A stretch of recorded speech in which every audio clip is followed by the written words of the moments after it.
Hello, everyone. My name is Gitika Gorthy, and today I am very honored to be interviewing a very, very special space champion, Dr. Nield, the president at Commercial Space Technologies, which was founded to encourage, facilitate, and promote commercial space activities. Before retiring from the federal government, he was the associate administrator for commercial space transportation at the Federal Aviation Administration. Earlier, Dr. Nield served as senior scientist for the Advanced Programs Group at the Orbital Sciences Corporation. Previous assignments included working as the Aeronautical Engineer at the Space and Missile Systems Organization, a flight test engineer at the Air Force Flight Test Center, and an assistant professor and research director at the USAF Academy.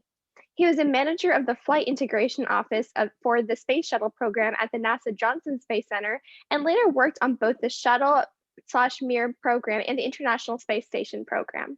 He received a BS in Engineering Science from the USAF Academy, an MS, his master's degree, and Ph.D. in Aeronautics and Astronautics from Stanford University, and an MBA from George Washington University. His education, as you can see, and experiences from the aviation and space communities are truly remarkable, and I can't wait to learn and share his journey with you all today. Welcome, Dr. Nield. Thank you so much for taking some time out of your busy schedule to conduct this interview. Thank you. I appreciate you inviting me to participate today. Yeah, before we get into understanding your journey into the space industry in more depth, because I'd love to learn about all the different programs you were involved in, I'd like to know more about your typical day. Like, what do you currently do and how does it run? Sure. Well, after I retired from the FAA in 2018, I formed my own company, Commercial Space Technologies, LLC, and that has allowed me to have a lot of flexibility in terms of my daily schedule, while still enabling me to stay engaged with the commercial space community and to help out by providing feedback and support both to the government and to industry. My primary responsibilities right now include being a member of NASA's Aerospace Safety Advisory Panel, or ASAP, and serving as the chairman of the Global Spaceport Alliance. I'm also on the board of advisors for several aerospace companies. So each of those roles typically requires me to talk to government and industry leaders a few days per month, receiving briefings on major programs, and then putting together presentations or writing reports with my observations and/or recommendations. Wow, I'm glad that you're able to have this opportunity to explore more and be a part of so many programs, even after you're retired, and you get to choose what you want to do and be so heavily involved still in the space industry, which is amazing. Exactly. Yeah, could you describe your work at the FAA and how you were involved in commercial space activities? Yeah, so that's a great question. I actually think a lot of people don't realize the role that the FAA has in commercial space today.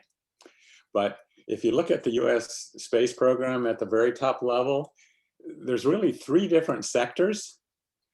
First, there's the military sector, led by the Department of the Air Force, which of course now includes the new Space Force as well. And they're responsible for the GPS navigation satellites and their operation, and a defense communication network of satellites, and a number of other sensors and systems that are intended to support our national security. The civil sector is led by NASA, and of course it includes living and working on board the International Space Station, and the Artemis program to take the first woman and the next man to the surface of the moon, and then all the activities at Mars, including landing rovers and eventually people on the surface of Mars. The commercial sector is pretty much everything else, so it would include things like direct broadcast TV, Earth resource satellites, and the recent interest in space tourism. And commercial activities are overseen by the FAA Office of Commercial Space Transportation. So I served as the associate administrator there for 10 years, starting in 2008. And as a result, I was responsible for leading the office during that period. And the organization has a twofold mission from Congress. First, to ensure public safety during commercial launch and reentry activities. And secondly, to encourage, facilitate, and promote commercial space transportation. So it turns out that under US law, any American company that wants to conduct the launch of a launch vehicle anywhere in the world has to have a launch license from the FAA. So we worked with Boeing and Lockheed, United Launch Alliance, Northrop Grumman, SpaceX, Virgin Galactic, Blue Origin, Rocket Lab, basically anyone and everyone that wanted to launch rockets. So that provided a wonderful opportunity to get to know all of the companies and the industry and what they were working on. Now, since the office was established in 1984, the FAA has licensed 433 commercial launches and reentries.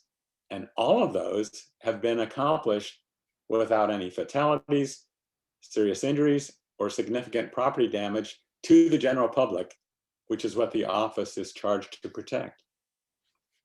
That is amazing. I had no idea that the FAA was doing so much in terms of, regulating all these commercial activities. So it's really great to, the commercial industry really has grown, I feel like the past 10 years, and to see how it's really been allowing us to further our space exploration greatly is really exciting.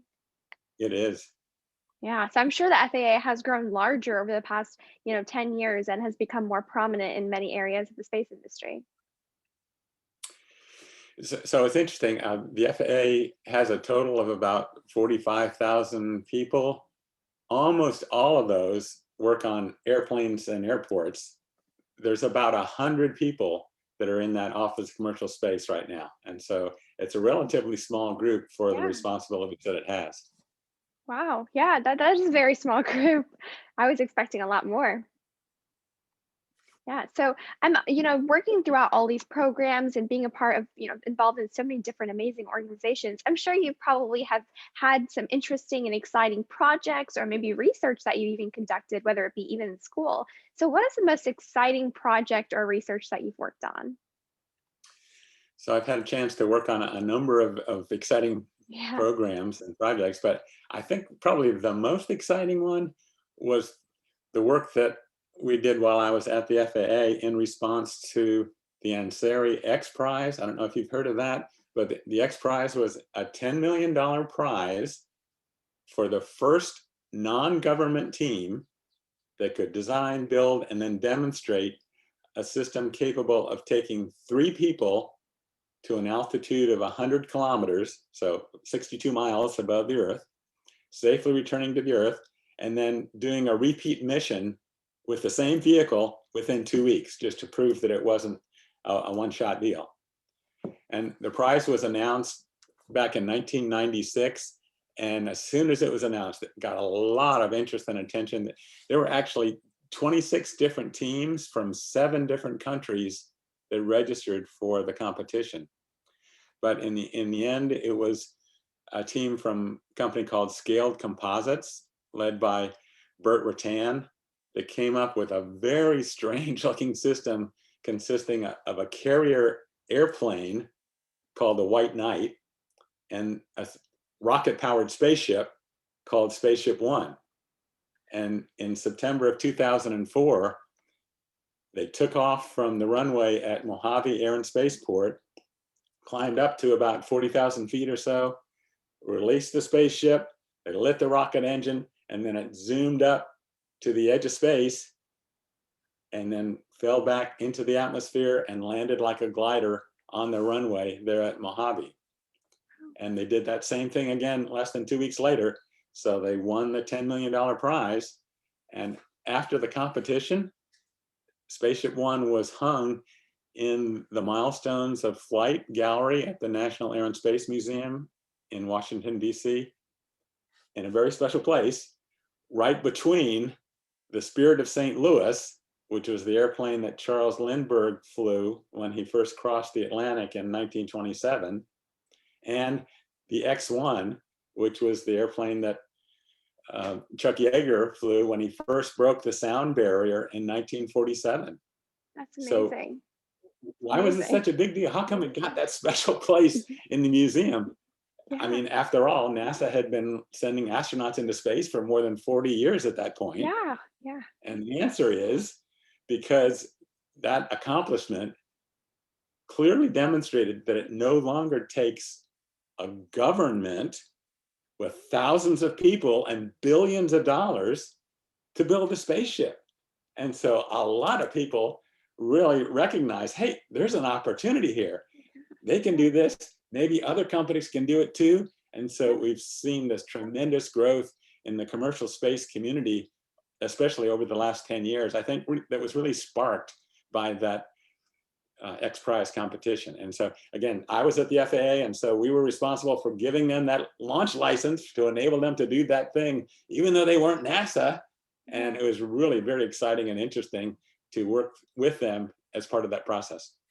Yeah, thank you for sharing that. I actually wasn't aware of that competition. And I literally, when you were explaining the project, I can see the real excitement in your face. And, that's so true. Like, that is, at first I was a little like, oh, wow, this has already happened. So I wonder why they got so much, attention and such a special place in the museum, like you were saying. But yeah, if you like think about it, it actually paved way and gave like a proof of concept that, it doesn't have to be a government agency in the space industry. Literally, a private company made of passionate enthusiasts could do it. They don't have to work in a government agency that's funded for with other thousand other employees. So yeah, Exactly right. Exactly.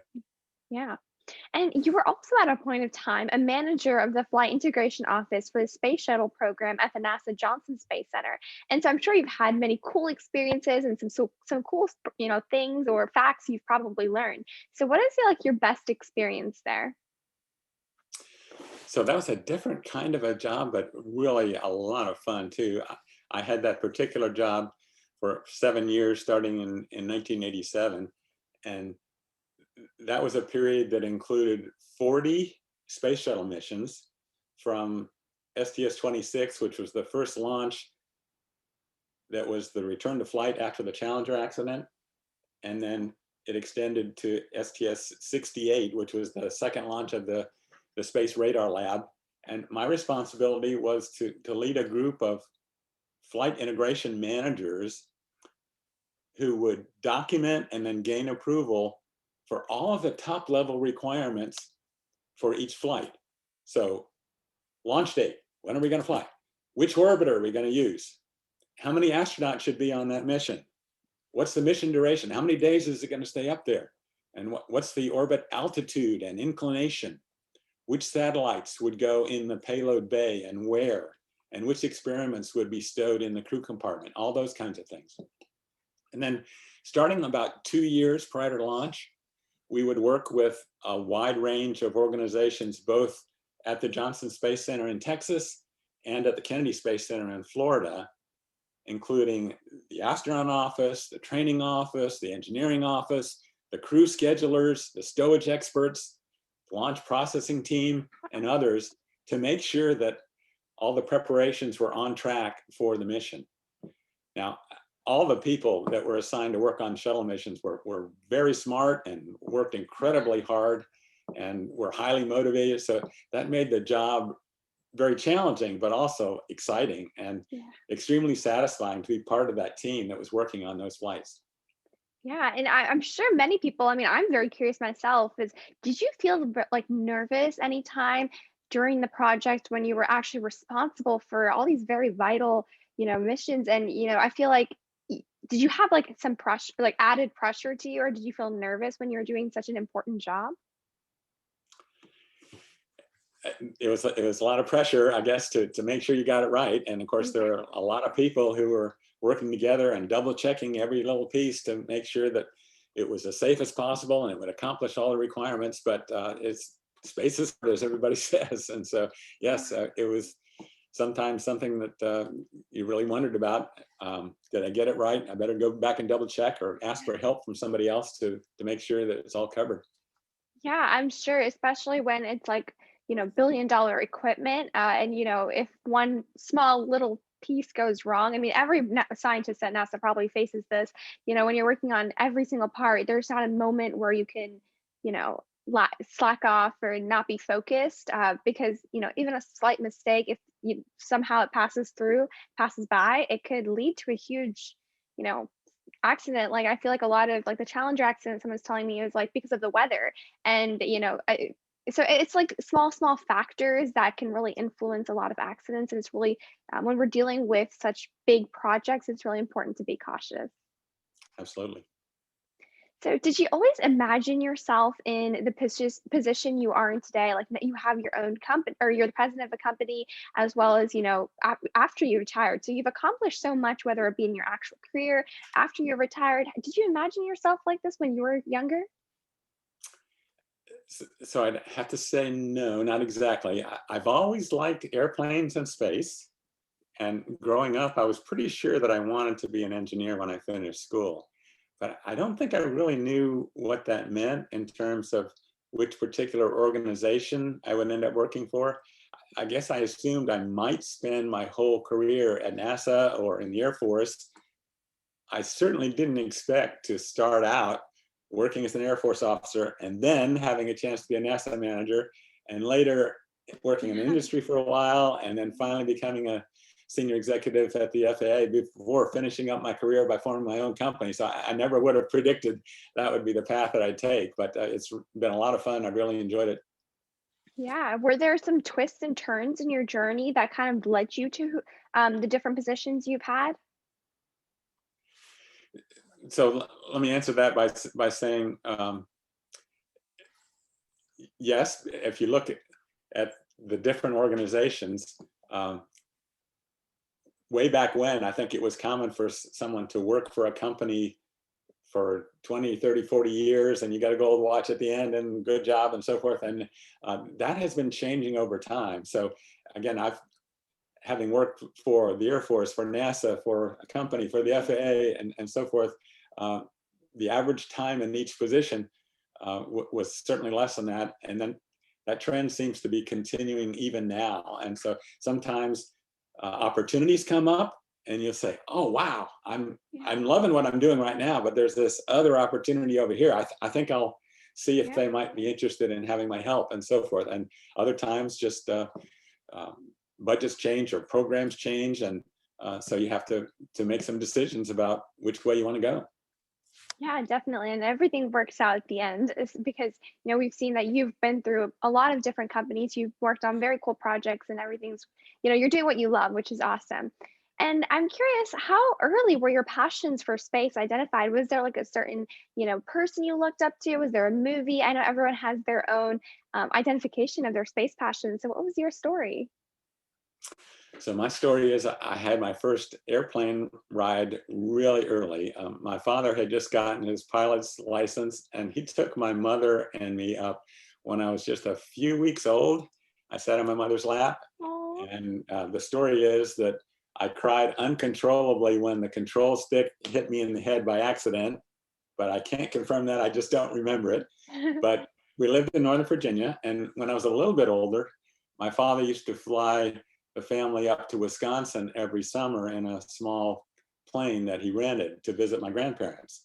And I used to just love having the headphones on and looking at all the instruments and talking on the intercom and looking out the window at the houses and the roads and the little cars from thousands of feet up in the air. And that just made me really excited about planes and flying. And then when the space race started, I used to love keeping a scrapbook and cutting out articles from the newspaper and saving the pictures from Life magazine about all the astronauts on the different space missions. In terms of school, I usually did pretty well with the math and science classes. I also played the trombone and was the drum major for the high school marching band. wow. But I always viewed those as things I did for fun rather than, well, I want to be a professional musician someday. So Yeah. I like the idea of being challenged, and the thought of serving our country very much appealed to me. And so given my love for aerospace, I ended up deciding to attend the Air Force Academy in Colorado. And then after graduation, I worked on a lot of different jobs for a lot of different organizations, first Air Force, NASA, industry, and then FAA. So although my short-term goals and aspirations certainly changed somewhat as I went along, my underlying passion for space and aviation has stayed pretty constant over the years. Yeah, that's awesome. Yeah, I know like I feel like a lot of children when they're young, they are very innately curious about space and they see those rockets blasting and everyone's really excited and they all have a passion, I feel. And it's just a matter of having those opportunities and awareness of the different career opportunities you have, and just like following your passions. I know, a lot of people have other hobbies as well. Like for example, I'm into basketball, but I don't ever think about it as a real, career. Space has always been, the real thing that I, know I want to do when I grow up. But I definitely have also, just like you, surprisingly, have also thought of becoming like an army surgeon. I've always been interested, going into the army, and I love medicine as well, biology. So I've always considered that path as well. Maybe I still will do it, but right now, space medicine is definitely, what I would like to do. So it's really cool to see the passion for space you have. Yes. So, were there any obstacles for you pursuing your passion? For me, it wasn't so much that there were obstacles as it was important for me to realize that many of the goals that I set for myself, like getting my pilot's license or pursuing a PhD in aerospace engineering or becoming a university professor or being a manager, a research director, or senior government executive, those are things that can take a long time. And Yeah. there's many steps along the way. And as I was mentioning earlier, there's also a lot of choices that you face during your career. So like forks in the road, if you will. Yeah. If you can't have everything, what's your top priority? Is it where you want to live? Or is it a certain company that you absolutely definitely want to work for? How important is money to you in terms of your salary? How do you spend your time and how do you want to do that? Do you have a chance to work as part of a team, or do you have to spend all day by yourself in front of a computer screen? So it's important to think through, which things are most important for me and how does that define the path ahead? My philosophy is once you decide on a goal for yourself, you got to go after it. Yeah. And if at first you don't succeed, try again. And Yeah. at the same time, you should be asking yourself, knowing what I know now, do I still want to do this? And it's okay to change your mind. But if so, are there some steps that you can take to be better prepared the next time? And then try again. Something else to keep in mind, I think it can be helpful to choose goals that are general enough so that even if the specific outcome that you want isn't possible for some reason, or it doesn't turn out quite the way you hoped, there are other related opportunities that you can still enjoy. So, for example, when I was a young officer in the Air Force, a flight test engineer out at Edwards Air Force Base, NASA announced they're building this new thing called a space shuttle, and they're going to have astronauts, and you don't have to be a military pilot to fly on it anymore. And oh my goodness, that sounded fantastic. So I applied for that, and I was invited down to Houston for a physical examination and an interview, but I didn't make the final cut. And when I saw the list, I looked at all the people that were selected, and I noticed that a whole bunch of them had their PhDs. So I thought, oh, maybe I can go back to school and get a PhD, and that'll improve my chances the next time.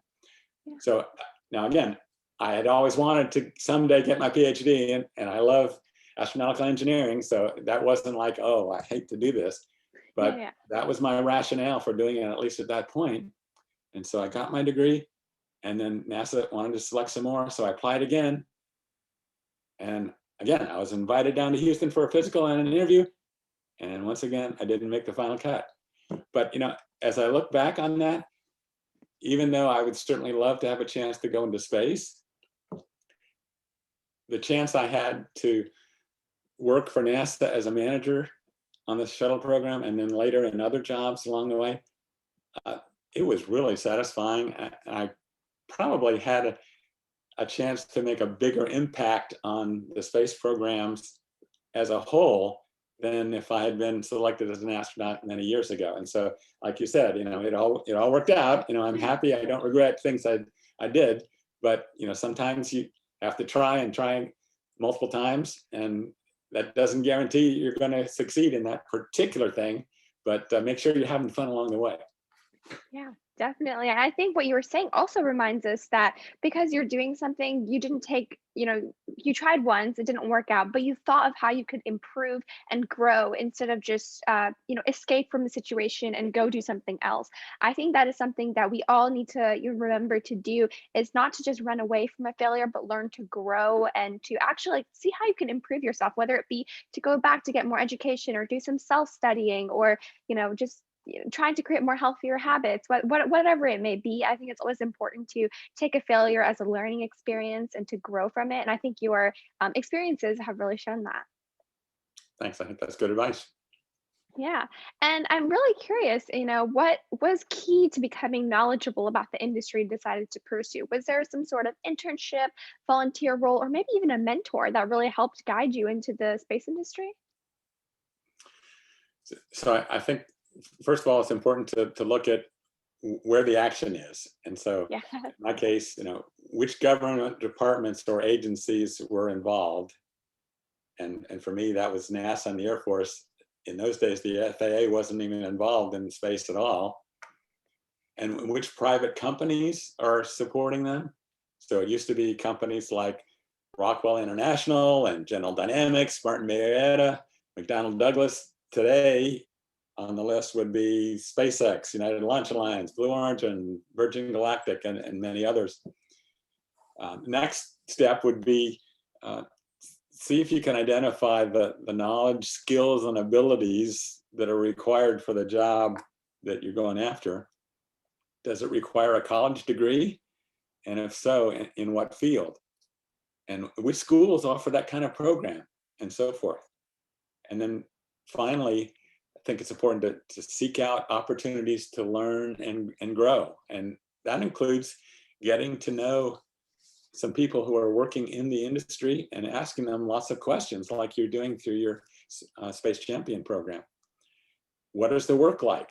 How do they treat the employees? Is advancement based on merit or seniority or what? And is there an opportunity for a reasonable work-life balance, and so forth? So Yeah. those would be the kinds of questions that I think are appropriate to ask as you're going through. In terms of a particular mentor, there's a lot of people that have made a difference for me in guiding and supporting my actions over the years. Certainly I had many childhood heroes and supervisors and some mentors and role models. Some of those folks I got to know really well. Others I only read about or I watched from afar. Yeah. Yeah. Certainly some teachers made a difference. I thought it would be really neat to be explorers, and I read a lot about them. The astronauts, certainly. Program managers, certain of those I very much admired. Certain military leaders, even in politics, elected officials.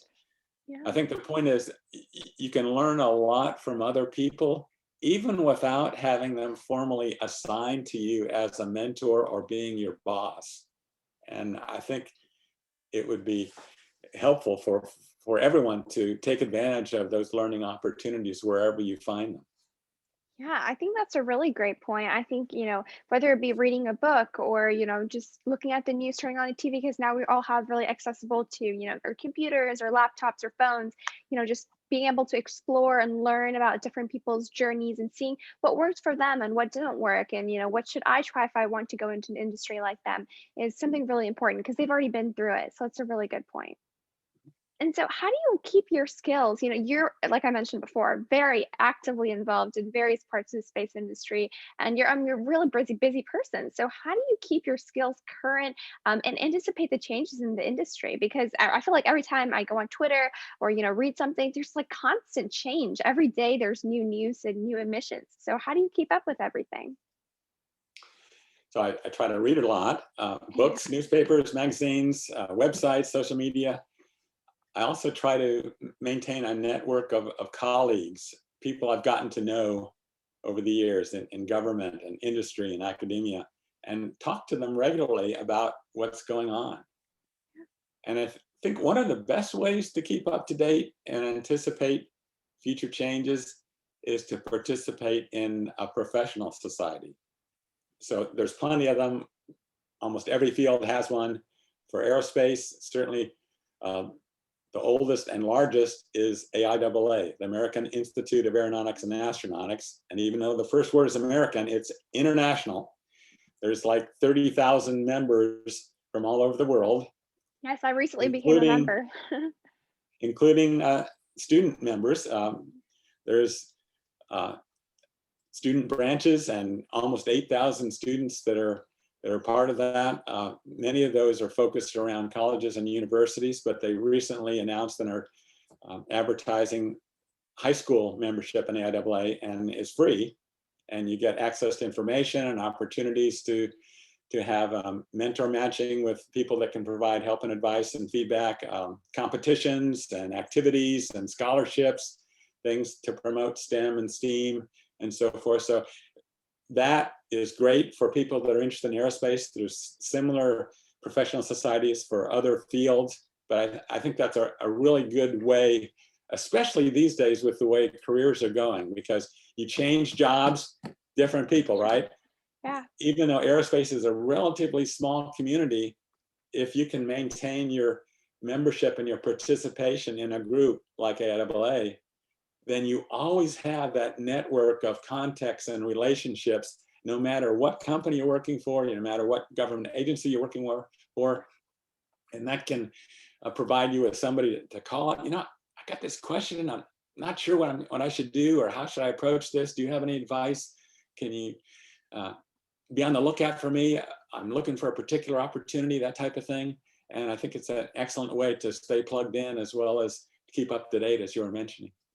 Yeah, I definitely agree. Social media and everything is really helpful in terms of keeping up with things, but also building that support system and network is so important. I can definitely vouch for AIAA. I recently joined because one of my mentors who I work with, Dr. Raghavan, who I've actually interviewed, she was like, Kanika, you have to join this. It's a really great system and it's a really cool program. They have high school membership. And so I joined, and it's an amazing platform with so much information. I think, information is key, and it's a type of currency. Honestly, I feel like you can get so much from information and knowledge. And so just being able to have that one place or a website you can go to and, get connections or learn about programs you can be involved in with, aeronautics is just amazing. So yeah, I can definitely vouch for that. And so you definitely have been reading a lot to keep up with the industry. So I'm sure you have some things that make you excited and make you nervous about the future of the space industry. So could you share some of those with us? Yes, so as we've been talking about, this is a really exciting time for those of us in the aerospace community. The way I would describe it is we're currently in the middle of a major transformation, really, from a time in which almost everything that happened in space was done by the government, to a time in which private industry is playing an increasingly important role. I mean, there will always be a place for NASA and the government, yes, but private industry is playing more and more of a role there. And that's resulting, I think, in the use of advanced technologies and increased innovation, new ways of doing business, lower costs, increased access to space. As just one example, we're right on the cusp now of a whole new segment of the industry, something we've never had before, suborbital space tourism. Yeah, oh my gosh, that excites me so much. Yes, and I think that's really going to change how we think about space, because it will no longer be just a handful of highly educated, highly trained, specially selected government employees. Yeah. It'll be your family, your Civilians. classmates, your neighbors, your coworkers, basically anybody that can afford to buy a ticket. And yes, it's expensive today, but the price is going to come down.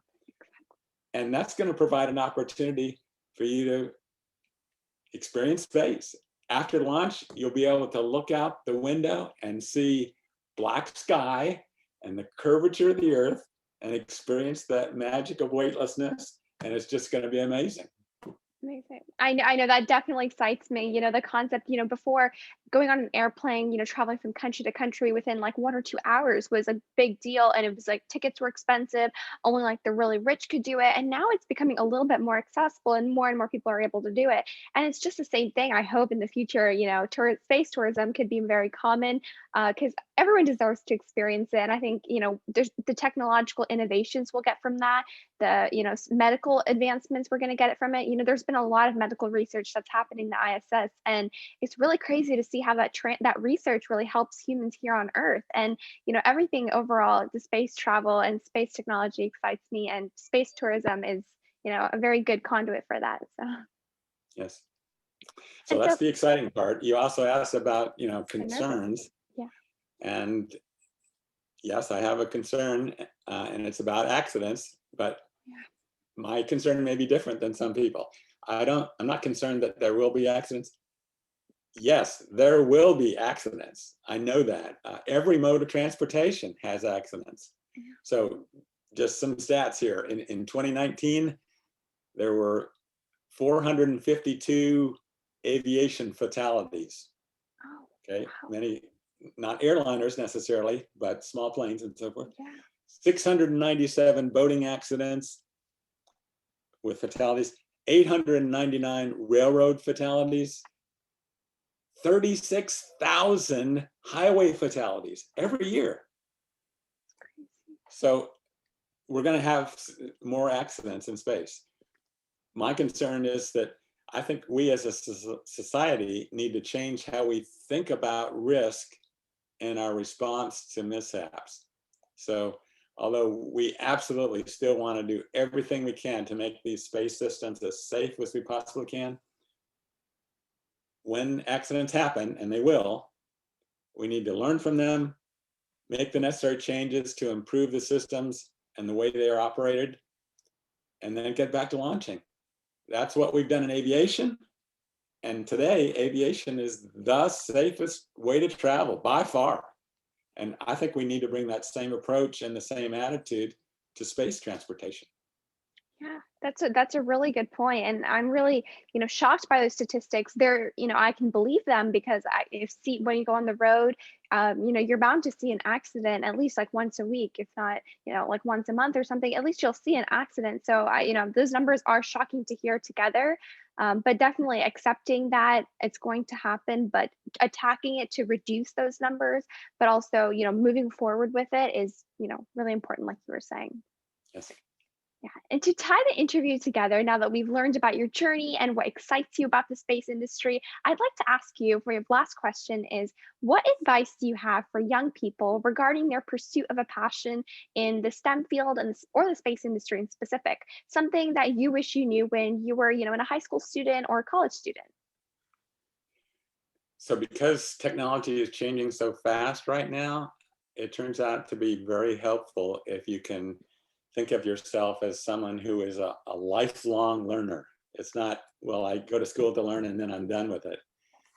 It's going to be more and more unusual, I believe, for a student to go to school, pick up a particular skill, and then after graduation, go use that same skill in a job and get paid for it. So instead, I think the key is going to be to learn how to learn, so that when the technology changes, when new discoveries are made, when new products are developed, you'll be well prepared to quickly master how to operate the latest systems and use them in a job that may not even exist today to successfully accomplish the missions that we'll be involved in tomorrow. So that's the first element. Second, no matter how sharp you are technically, it's really important to be a good communicator, both in preparing written material and speaking in front of a group, so that you can help others to understand what you've done. And then finally, I'd like to stress the importance of teamwork.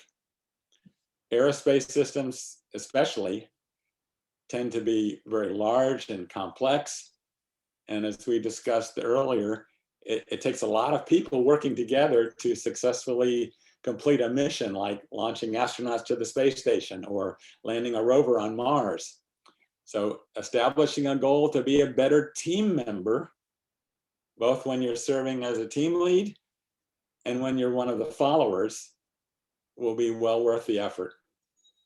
Yeah, I think those are three pieces of amazing advice. I mean, first, being a lifelong learner, that, brings up a really good point that a lot of adults probably can agree with. Like my father, he does computer science. And so when he first started into the job, he talks about how he does not even use what he learned when he first got his first job to now in like his, many years of being a programmer. It's like continuously evolved. Like the technology he learns, it's immensely changed over the years, and he has to continuously learn. So whatever industry you're in, the concept of being a lifelong learner and continuously loving what you do and learning to grow, because the industry, especially these days when technology is evolving so fast, keeping up with it is hard. So continuously learning and accepting that's really important. And the importance of communicating and being a good team builder and like work as a team and to accomplish better, whether it be in your community or internationally, working with other scientists and being accepting to new ideas and thoughts is very important. So I want to thank you so much, Dr. Nield, for sharing your insight, your advice, and your unique space champion story. Honestly, it was amazing talking with you. I could ask you so many questions and talk with you for many more hours.